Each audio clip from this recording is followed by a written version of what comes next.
Hello दोस्तों, आज हम पढ़ेंगे मातृ समासवर्तक। चलिए शुरू करते हैं।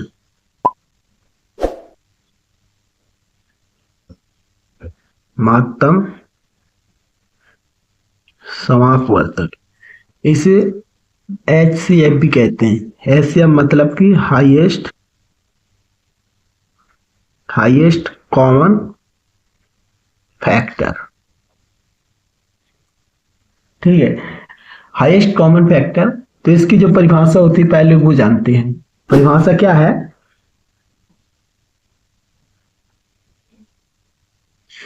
परिभाषा है कि ऐसी बड़ी से बड़ी संख्या, ऐसी बड़ी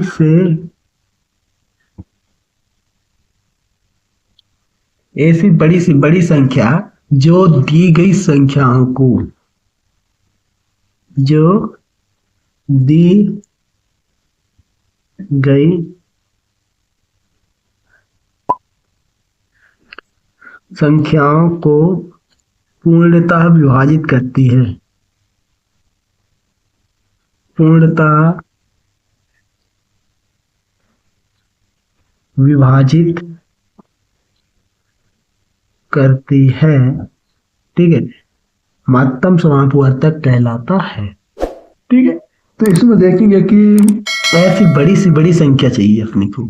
ऐसी बड़ी से बड़ी संख्या जो दी गई संख्याओं को पूर्णतः विभाजित करे। मतलब कि हमें जिस भी किसी संख्या का मातृ समासवर्तक निकालना है, उनको उन संख्याओं से छोटी संख्या लेकिन अन्य सभी संख्याओं से बड़ी संख्या होनी चाहिए, जो भी संख्याओं को मातृ समासवर्तक निकालना है उनको विभाजित कर सके। जैसे उदाहरण, हमें मातृ समासवर्तक निकालना है किस किस का? 12 और 18 का।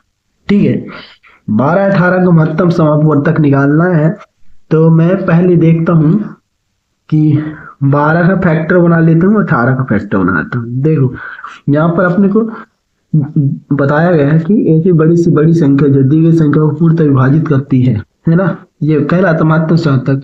इसमें देखो, इसका मतलब ये फैक्टर यानी गुणनखंड। तो हम 12 के गुणनखंड देखेंगे और 18 के गुणनखंड देखेंगे। ठीक है, 12 के गुणनखंड कौन कौन से हो जाएंगे? देखो, 1 की दुनिया 12 में चला जाएगा, 2 का चला जाएगा, 3 चौको 12 हो जाएगा, 4 तिया 12 हो जाएगा, 6 दूनी 12 हो जाएगा और 12 का भाग 12 में चला जाएगा। ठीक है, ये 12 की फैक्टर हो गए। अब 18 के देखते हैं तो 1 का भाग 1 18 का हो जाएगा, 2 में 18 का भाग चला जाएगा, 3 में 18 का भाग चला जाएगा, 6 में 18 का भाग चला जाएगा, 9 दूनी 18 9 में चला जाएगा, 18 का भाग 18 में चला जाएगा। इन्हें कैसे लिखें? ये क्या है? ये सभी है अपने गुणनखंड। ठीक है, देखो कैसे बनाए इसे। देखो, हमने ये देखा कि 1 का भाग 12 में पूरा चला जाएगा, 2 का भाग 12 में चला जाएगा, 3 का भाग 12 में चला जाएगा पूरा, 4 का भाग भी 12 में चला जाएगा। उसी तरीके से ये जो है संख्या, इनका भाग भी 18 में पूर्णतः चले जाएगी। मतलब कि यह एक 18 का जितने गुणनखंड हैं ये सभी हैं। ठीक है, और इस गुणनखंड में देखो कोई ऐसा कॉमन मल्टीपल मिलेगा जो कि 12 18 दोनों में होंगी। तो देखो यहाँ से देखें तो ये देखो, ये भी 6 तक मिलते हैं। लेकिन हमें क्या करना है? बड़ी से बड़ी संख्या निकालनी है जो कि 12 और 18 को पूर्णतः विभाजित कर दे। तो ये बड़ी से बड़ी संख्या, ये सब तो छोटी है। 6 यहाँ पर देखूं, 6 ऐसी बड़ी संख्या है जो कि 12 और 18 दोनों में है। ठीक है, और दोनों को विभाजित करती है। इसका मतलब क्या हुआ? HCF 12 और 18 का जो है क्या आएगा? 6 आएगा। ये ऐसी बड़ी से बड़ी संख्या है, 6 एक ऐसी बड़ी से बड़ी संख्या है जो 12 और 18 को पूर्णतः विभाजित करती है। इसे HCF ही कहते हैं। ठीक है, ये अपनी गुणनखंड विधि हो गई जिससे हम HCF निकालते हैं। अब हम देखेंगे HCF को बेसिक मेथड से, यानी कि HCF को बिल्कुल आसान विधि से कैसे निकालते हैं, जिसे भाग द्वारा कहते हैं। भाग विधि देखेंगे। ठीक है, यहाँ पे अब देखेंगे भाग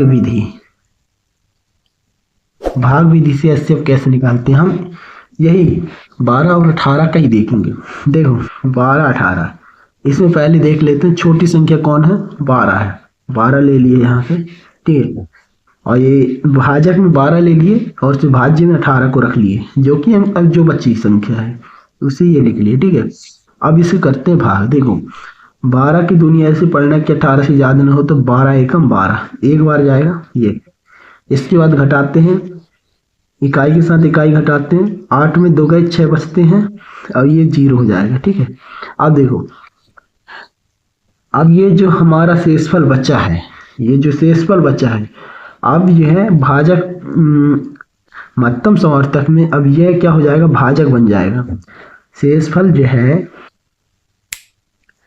अब क्या बन जाएगा, भाजक के बराबर हो जाएगा, ठीक है, जब तक 0 ना मिल जाए। ये भाजक बन गया। और अब और अपने पास जो ये है, यहाँ 18 है, ठीक है, जो 18 है, अब उसे एक बार फिर से यहाँ लिख लेते हैं, ये लिख लिए। अब इसका भाग करना है, चलो करते हैं। 6 की दुनिया ऐसे पढ़ना है, 18 से ज्यादा ना हो, 6 3 18,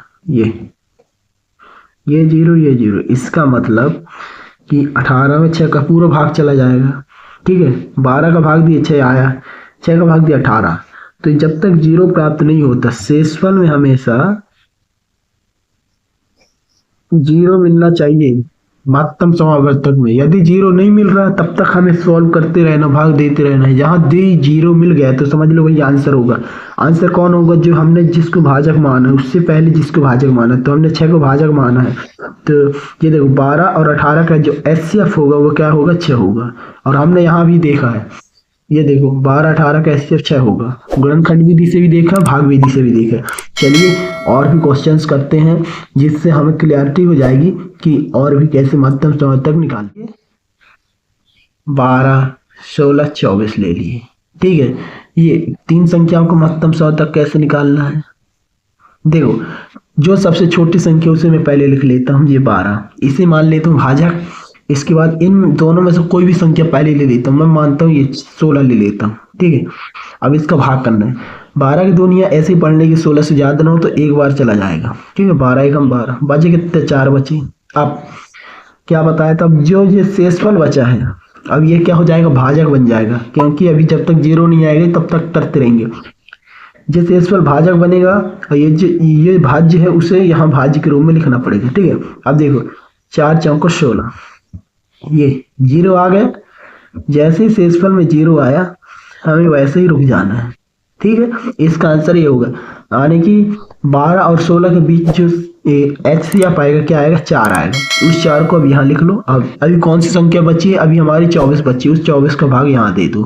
देखो 6 की दुनिया 4 की दुनिया से पढ़ना, 24 से ज्यादा ना हो, 6 चौको 24, जी। तो इसका आंसर 0 0, ये शेषफल में जैसे ही हमें 0 0 मिल जाए तो समझ लो क्या, उसके जिसे भी भाजक माने हैं वही उसका आंसर होगा। इसका मतलब ये हुआ कि 12 16 और 24 का जो एचसीएफ है क्या आएगा, 4 आ जाएगा। ये है इसका आंसर।